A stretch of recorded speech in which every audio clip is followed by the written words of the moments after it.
Shalom, selamat pagi Bapak Ibu yang terkasih dalam Tuhan Yesus Kristus. Bagaimana kabar Bapak Ibu pada pagi hari ini? Saya berharap Bapak Ibu dalam kondisi yang baik dan sehat.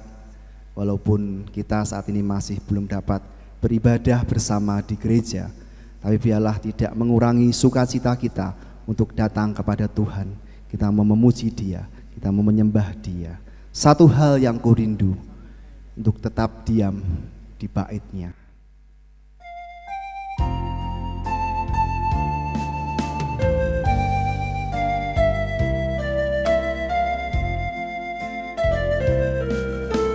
Satu hal yang kurindu, berdiam di dalam rumah-Mu. Hal yang ku pinta, menikmati bait-Mu Tuhan. Lebih baik satu hari di pelataran-Mu daripada 1000 hari di tempat lain.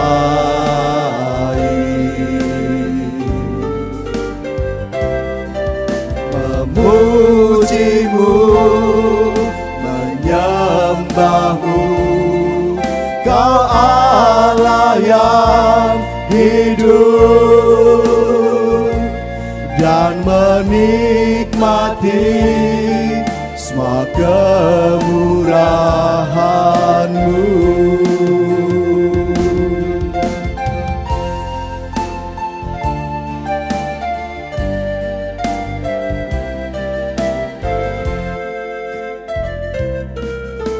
Satu hal yang kurindu, berdiam di dalam rumah-Mu. Satu hal yang ku pinta, menikmati bait-Mu Tuhan. Lebih baik satu hari di pelataran-Mu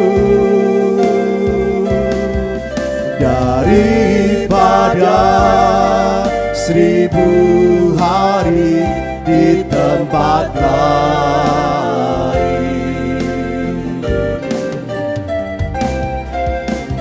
Memuji-Mu, menyembah-Mu, Kau Allah yang hidup, dan menikmati semua kemurahan-Mu.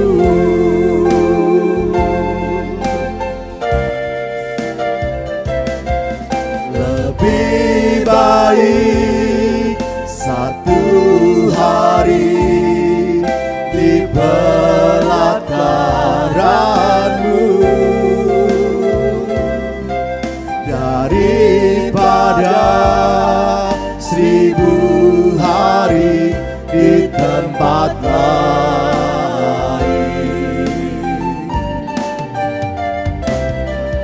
Memuji-Mu, menyembah-Mu, Kau Allah yang hidup, dan menikmati semua kemurahan-Mu, dan menikmati semua kemurahan-Mu, dan menikmati semua kemurahan-Mu.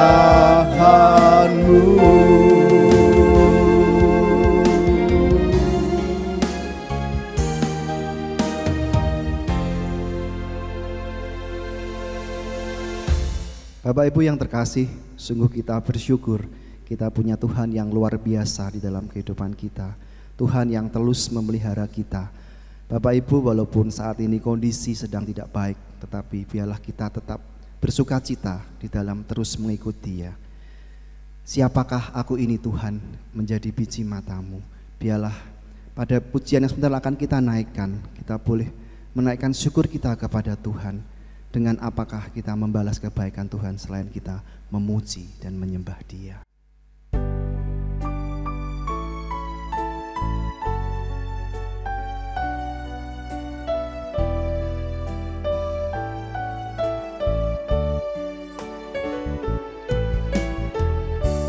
Kasih setiamu yang ku rasakan lebih tinggi dari langit biru.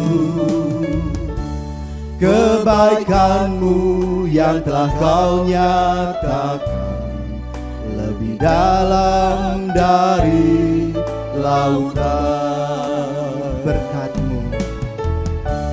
Berkat-Mu yang telah ku terima sempat membuatku terpesona. Apa yang tak pernah ku pikirkan, itu yang kau sediakan bagiku. Siapakah aku ini Tuhan, jadi biji mata-Mu. Dengan apakah ku balas Tuhan, selain puji dan sembah Kau.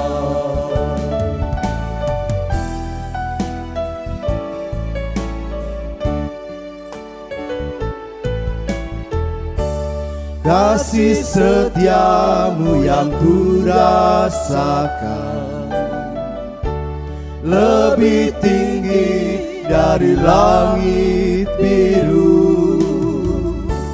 Kebaikanmu yang telah kau nyatakan lebih dalam dari lautan. Berkat-Mu yang telah ku terima sempat membuatku terpesona. Apa yang tak pernah ku pikirkan, itu yang Kau sediakan bagiku. Siapakah aku ini Tuhan, jadi biji mata-Mu. Dengan apakah ku balas Tuhan, selain puji dan sembah Kau. Siapakah aku ini Tuhan,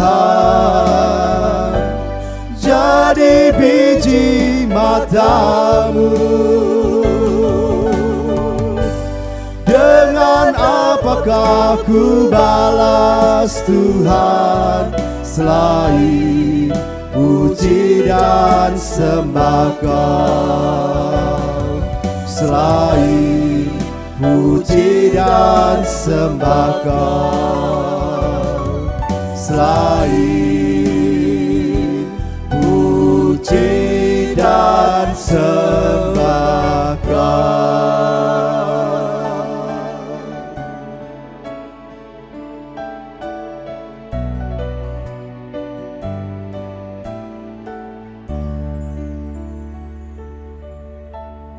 Bapak Ibu yang terkasih, sebentar kita akan mendengar firman Tuhan yang akan disampaikan oleh hambanya, Bapak Pendeta Muda Andi Setiawanko. Mari kita masuk dalam doa. Bapa kami dalam surga, kami sungguh mengucap syukur untuk kasih setia Tuhan dalam kehidupan kami, kebaikan demi kebaikan yang dilimpahkan kepada kami, sehingga kami boleh datang beribadah bersama-sama dengan anggota keluarga kami dengan sukacita.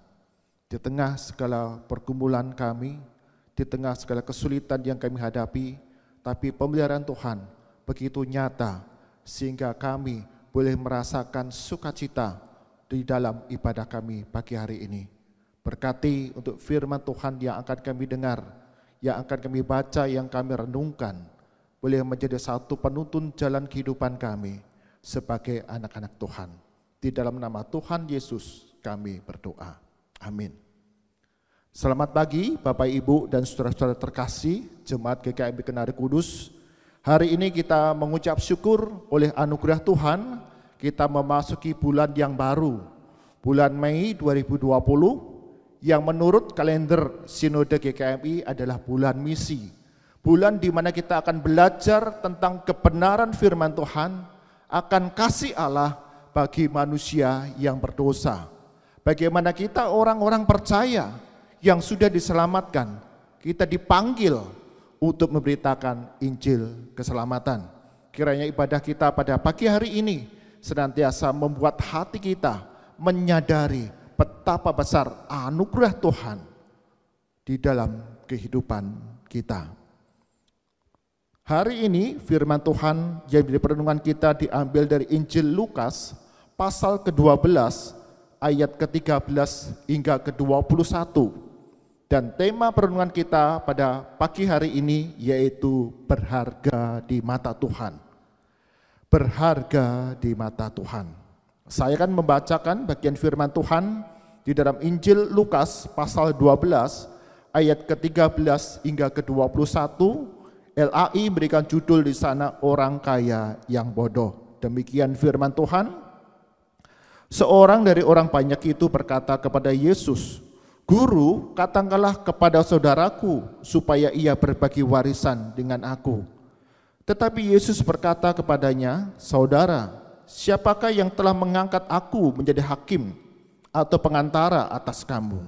Katanya lagi kepada mereka, "Berjaga-jagalah dan waspadalah terhadap segala ketamakan, sebab walaupun seorang berlimpah-limpah hartanya, hidupnya tidaklah bergantung daripada kekayaannya itu." Kemudian ia mengatakan kepada mereka suatu perumpamaan, katanya, "Ada seorang kaya, tanahnya berlimpah-limpah hasilnya.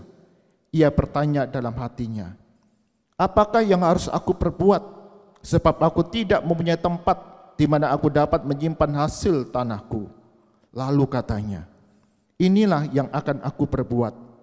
Aku akan merombak lumbung-lumbungku, dan aku akan mendirikan yang lebih besar, dan aku akan menyimpan di dalamnya segala gandum dan barang-barangku. Sesudah itu aku akan berkata kepada jiwaku, jiwaku, ada padamu banyak barang, tertimbun untuk bertahun-tahun lamanya. Beristirahatlah, makanlah, minumlah, dan bersenang-senanglah." Tetapi firman Allah kepadanya, "Hai engkau orang bodoh, pada malam ini juga jiwamu akan diambil daripadamu, dan apa yang telah kau sediakan, untuk siapakah itu nanti?"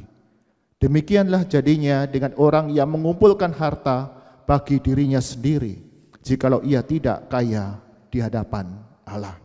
Yang berbahagia dari setiap kita yang mendengarkan firman Tuhan, membaca, mendengarkan, dan memeliharanya dalam kehidupan kita hari demi hari. Jemaat dikasihi Tuhan, sejak kecil kita diajarkan bagaimana kita mencapai kesuksesan dalam dunia yang tidak mengenal anugerah. Sejak kecil kita diajarkan kita akan diberikan upah sesuai dengan apa yang menjadi usaha kita. Kita harus cepat supaya mendapatkan apa yang akan kita inginkan. Bersakit-sakit dahulu, bersenang-senang kemudian. Kita tahu prinsip ini dan kita hidup di dalam cara-cara dunia yang seperti ini. Kita bekerja dengan giat, kita bekerja dengan keras untuk mendapatkan upah yang lebih banyak. Kita selalu ingin menjadi pemenang lebih terdahulu daripada yang lain. Kita bekerja keras untuk kehidupan yang lebih baik supaya kita dapat menikmatinya. Kita mendapatkan kekayaan atas usaha kita agar kita dapat bersenang-senang dan memuaskan hati kita. Namun jemaat dikasih Tuhan, pengajaran Tuhan Yesus tentang anugerah mengajarkan konsep yang berbeda. Bagian firman Tuhan yang kita baca di sana, ada seseorang yang meminta Tuhan Yesus menjadi hakim atas dirinya untuk meminta bagian warisan dari saudaranya. Orang ini menuntut apa yang menjadi haknya. Orang ini menuntut harta yang menjadi bagiannya untuk dia bisa hidup karena dia bergantung kepada kekayaannya itu. Tetapi Yesus menolak untuk menjadi hakim atas orang tersebut. Lebih lanjut, Yesus memberikan perumpamaan tentang orang kaya yang bodoh. Yesus menceritakan seorang kaya yang hidup bekerja sedemikian keras untuk menumpuk harta. Dia membanggakan dirinya, membanggakan hikmatnya, dan kemudian hidup untuk memuaskan diri sendiri. Perhatikan, di sana orang kaya ini banyak menggunakan kata aku yang menunjukkan betapa dia bangga atas dirinya sendiri. Ayat 17 hingga ke 19. Ia bertanya dalam hatinya, apakah yang harus aku perbuat? Sebab aku tidak mempunyai tempat di mana aku dapat menyimpan hasil tanahku. Lalu katanya, inilah yang akan aku perbuat. Aku akan merombak lumbung-lumbungku, dan aku akan mendirikan yang lebih besar, dan aku akan menyimpan di dalamnya segala gandum dan barang-barangku. Sesudah itu aku akan berkata kepada jiwaku, jiwaku, ada padamu banyak barang, tertimbun untuk bertahun-tahun lamanya. Beristirahatlah, makanlah, minumlah, dan bersenang-senanglah. Perhatikan, orang kaya ini tidak mengenal anugerah Tuhan. Orang kaya ini tidak menyadari dirinya jatuh di dalam dosa ketamakan atas kekayaan. Orang kaya ini tidak mengenal pemberian Tuhan, segala sesuatu yang ada di dalam dirinya. Maka firman Tuhan mengatakan, hai engkau orang yang bodoh, apa gunanya harta yang engkau timbun itu ketika engkau mati? Matius 16 ayat ke-26 mengatakan demikian. Apa gunanya seorang memperoleh seluruh dunia tetapi kehilangan nyawanya?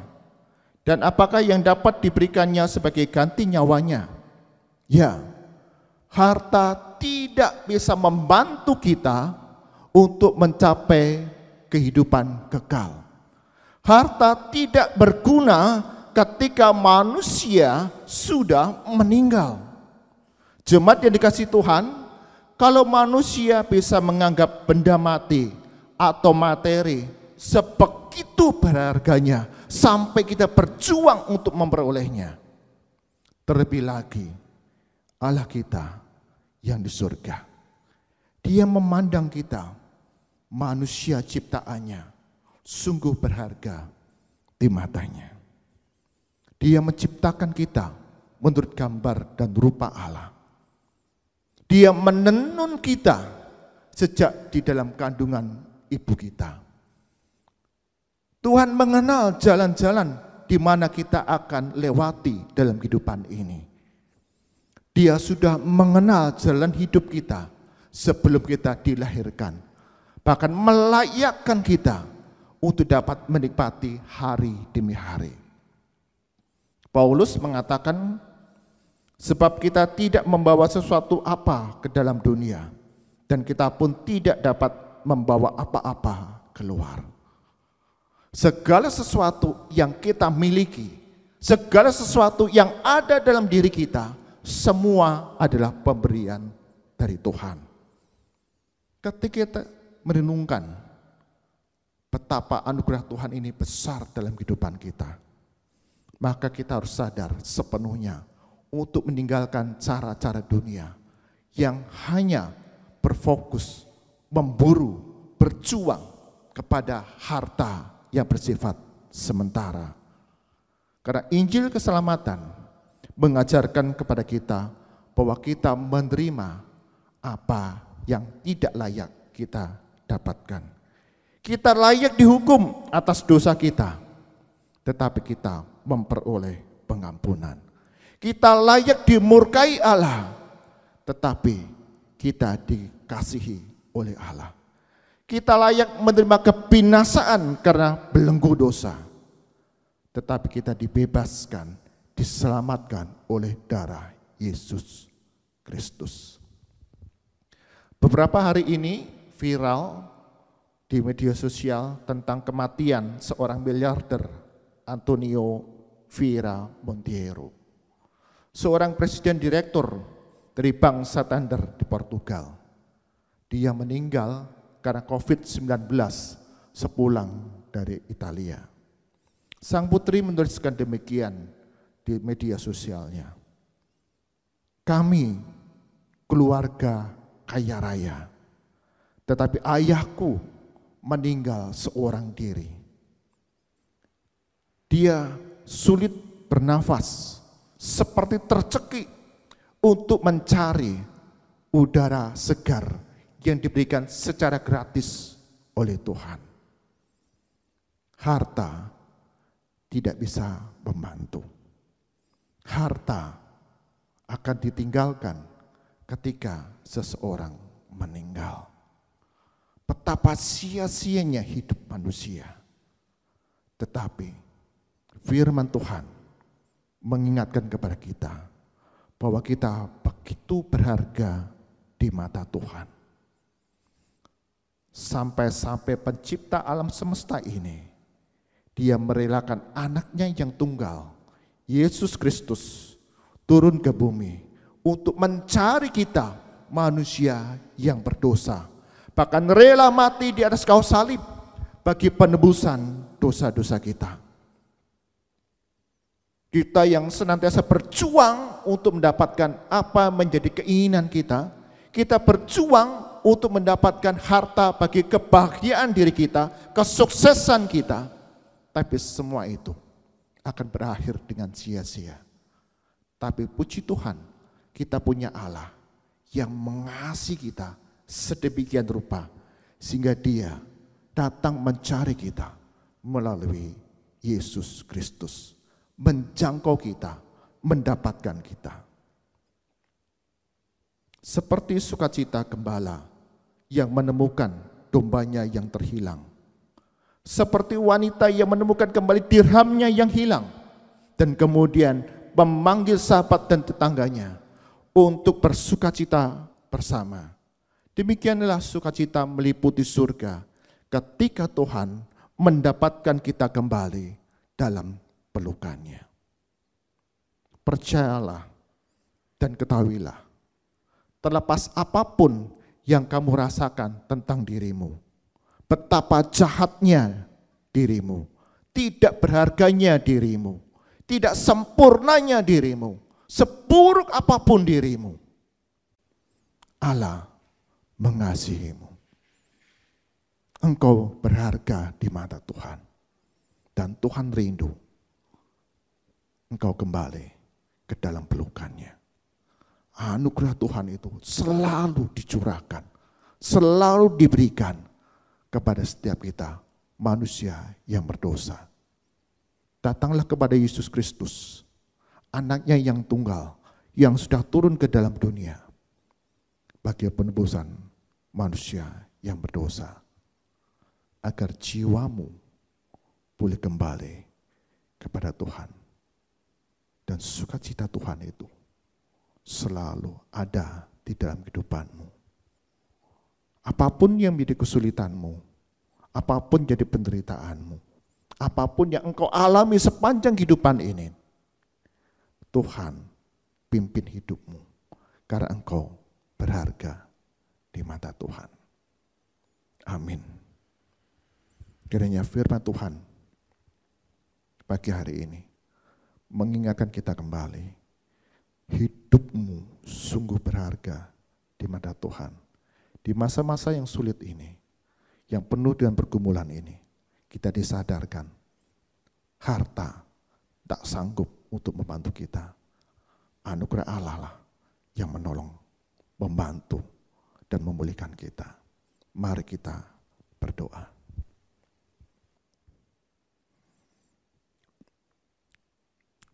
Tuhan Yesus, terima kasih. Hari ini kami diingatkan kembali betapa kami berharga di mata Tuhan. Kami manusia berdosa, memperjuangkan materi yang bersifat sementara sebagai sesuatu yang berharga. Kami melupakan jiwa kami, diri kami yang berharga di mata Tuhan. Di mana Tuhan peliharakan kami, Tuhan yang pimpin langkah hidup kami. Bahkan Tuhan memberikan segala sesuatu yang ada di dalam kehidupan kami. Bahkan memberikan Yesus Kristus untuk mati di atas kayu salib untuk penebusan setiap kami manusia yang berdosa. Ajar kami untuk melihat, menyadari bahwa kami berharga di mana Tuhan.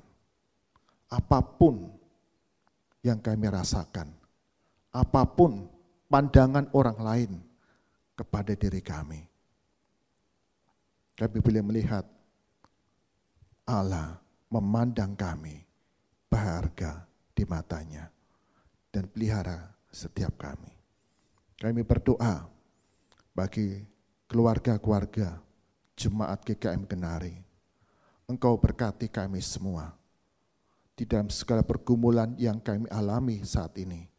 Kesulitan-kesulitan yang kami hadapi. Bahkan sakit penyakit kelemahan. Tuhan sembuhkan kami. Tuhan berikan pemulihan kepada kami. Penuhi apa yang menjadi kebutuhan kami. Bahkan berikan penghiburan di tengah rasa khawatir dan rasa takut kami. Sehingga di dalam masa-masa yang sulit ini, kami tetap melihat kebaikan dan anugerah Tuhan. Kami berdoa bagi aparat keamanan, untuk kepolisian, mereka yang bertanggung jawab menjaga keamanan dan ketertiban. Ada banyak tantangan, ada banyak kesulitan yang mereka hadapi, baik kejahatan yang meningkat, ataupun mereka orang-orang yang tidak tertib atas kebijakan yang diambil. Tuhan berikan pertolongan kepada mereka, berikan kesehatan, berikan kekuatan, berikan hikmat, sehingga setiap tindakan-tindakan yang diambil itu membawa kebaikan di tengah masyarakat. Kami berdoa bagi saudara-saudara kami sebangsa setanah air, mereka yang terdampak oleh keputusan kebijakan yang diambil. Sungguh Tuhan, Engkau yang menolong, sehingga segala usaha pekerjaan mereka tetap Tuhan membuat berhasil, mencukupi kebutuhan di tengah keluarga mereka. Tuhan, Engkaulah yang akan terus memimpin bangsa dan negara kami ini, melewati masa-masa sulit ini. Engkau yang berkati, ada pemulihan, kesembuhan yang boleh terjadi. Kami berdoa bagi gereja-gereja Tuhan, dimanapun berada. Ajar kami yang sudah memperoleh berkat daripada Tuhan ini, kami dapat membagikan berkat itu kepada orang-orang yang ada sekitar kami. Terlebih mereka yang ada dalam kesulitan, mereka yang ada dalam kesusahan, kesedihan.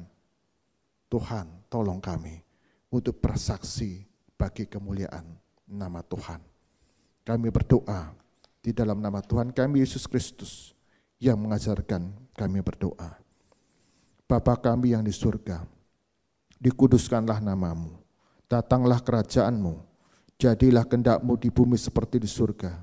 Berikanlah kami pada hari ini makanan kami yang secukupnya, dan ampunilah kami akan kesalahan kami, seperti kami juga mengampuni orang yang bersalah kepada kami.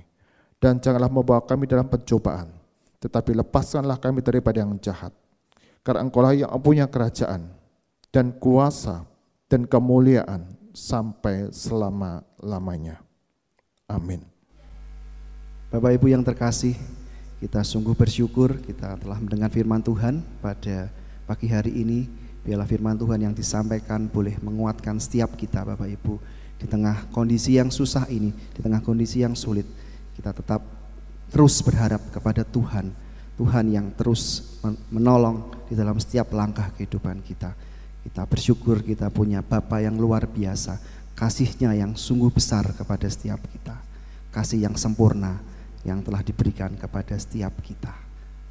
Bapa yang kekal.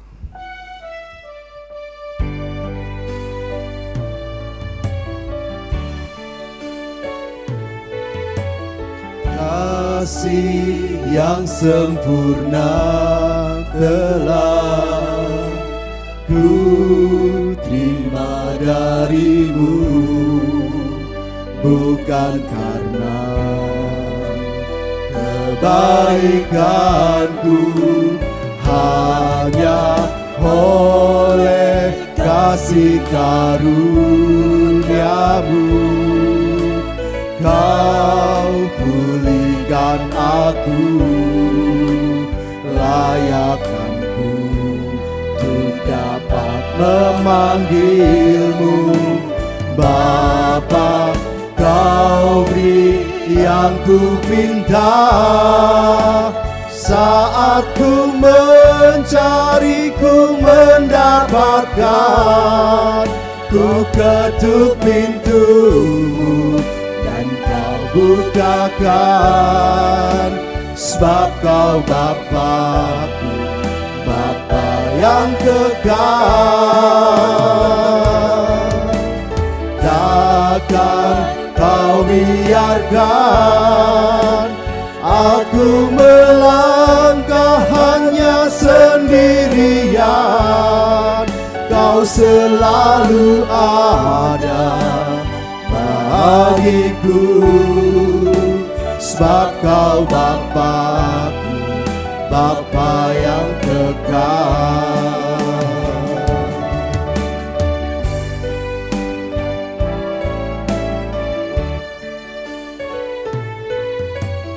Kasih yang sempurna telah ku terima darimu, bukan karena kebaikanku, hanya oleh kasih karunia-Mu. Kau pulihkan aku, layakkanku untuk dapat memanggil-Mu. Bapa, Kau beri yang ku pinta, saat ku mencari, ku mendapatkan. Ku ketuk pintu-Mu dan Kau bukakan, sebab Kau Bapa-Ku, Bapa yang kekal. Takkan Kau biarkan aku melangkah hanya sendirian. Kau selalu ada bagiku, sebab Kau Bapa-Ku, Bapa yang kekal.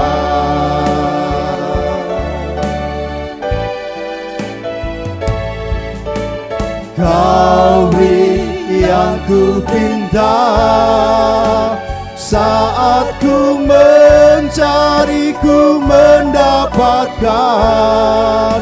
Ku ketuk pintu-Mu dan Kau bukakan, sebab Kau Bapa-Ku, Bapa yang kekal. Takkan Kau biarkan aku melangkah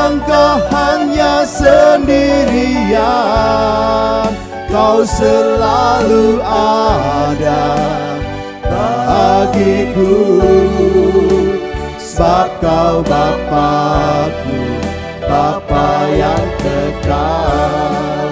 Kau selalu ada bagiku, sebab Kau Bapa-Ku, Bapa yang kekal. Kau selalu ada bagiku, sebab Kau Bapa-Ku, Bapa yang kekal.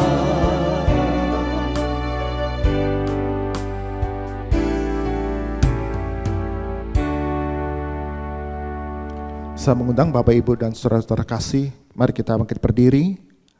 Sebagai komunitas Menonet, marilah kita mengikrarkan komitmen pemberitaan bersama-sama. Kami bersaksi bahwa tidak seorang pun dapat sungguh-sungguh mengenal Kristus, kecuali ia mengikutinya setiap hari dalam kehidupan. Dan sebagai bagian dari gereja yang am, marilah bersama-sama dengan gereja-gereja di sepanjang segala abad dan tempat, kita mengikrarkan pengakuan iman rasuli. Aku percaya kepada Allah, Bapa yang Maha Kuasa, Khalik langit dan bumi, dan kepada Yesus Kristus, anaknya yang tunggal Tuhan kita, yang dikandung daripada Roh Kudus, lahir dari anak darah Maria, yang berita sengsara di bawah pemerintahan Pontius Pilatus, disalibkan, mati dan dikuburkan, turun ke alam maut. Pada hari yang ketiga, bangkit pula dari antara orang mati, naik ke surga, duduk sebelah kanan Allah, Bapa yang Maha Kuasa. Dan dari sana ia akan datang kembali untuk menghakimi orang yang hidup dan yang mati. Aku percaya kepada Roh Kudus, gereja yang kudus dan am, persekutuan orang kudus, pengampunan dosa, kebangkitan orang mati, dan hidup yang kekal. Amin. Jemaat yang dikasihi Tuhan, arahkanlah hati kita kepada Tuhan dan terima berkat daripadanya. Tuhan memberkati kita dan melindungi kita. Tuhan menyinari kita dengan wajah-Nya dan berikan kepada kita kasih karunia demi kasih karunia. Tuhan menghadapkan wajah-Nya kepada kita dan memberikan kepada kita damai sejahtera dari sekarang sampai selama-lamanya. Amin.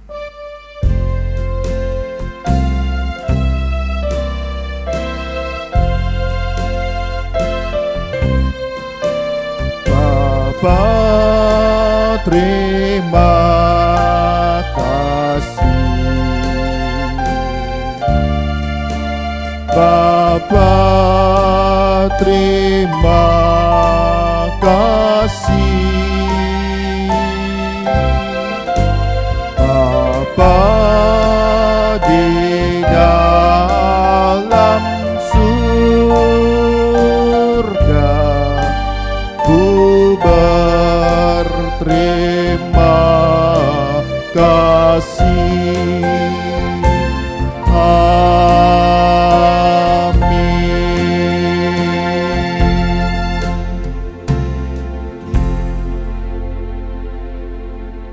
Silakan duduk Bapak, Ibu, dan saudara-saudara terkasih dalam Tuhan Yesus. Kita mengucap syukur pada pagi hari ini kita boleh diingatkan kembali bahwa hidup kita berharga di mana Tuhan. Dia yang peliharakan kita, Dia yang tuntun langkah hidup kita, bahkan menyelamatkan kita melalui iman di dalam Yesus Kristus. Persembahan yang sudah dikumpulkan, Bapak Ibu dapat mentransfernya ke rekening gereja yang sudah tertera di dalam layar ini, atau Bapak Ibu dapat mengumpulkannya ke dalam kotak persembahan yang sudah disediakan di ruang kebaktian. Kotak persembahan yang akan disediakan di sana ada 3. Yang pertama, yang huruf G itu adalah untuk kas gereja, yang D adalah untuk kas diakonia, dan yang I untuk persembahan istimewa. Jadi Bapak Ibu, saudara-saudara dapat memasukkannya sesuai dengan kotak yang sudah disediakan pada hari Minggu sampai hari Rabu, supaya nanti pada hari Minggu berikutnya dapat diwartakan kepada Bapak Ibu saudara-saudara sekalian. Diingatkan kembali untuk serangkaian kegiatan komisi kategorial pada hari Senin sampai hari Sabtu masih ditiadakan, masih diliburkan, tapi senantiasa terus kita dapat datang kepada Tuhan setiap hari melalui saat teduh yang dapat kita kerjakan, lakukan di rumah kita masing-masing. Dan yang kedua, kebaktian Minggu sepanjang bulan Mei ini, dan juga kebaktian kenaikan Tuhan Yesus akan diadakan secara online. Kita berjumpa minggu depan dalam kebaktian Minggu online, karena kasih karunia Tuhan menyertai Bapak Ibu saudara-saudara sekalian. Amin.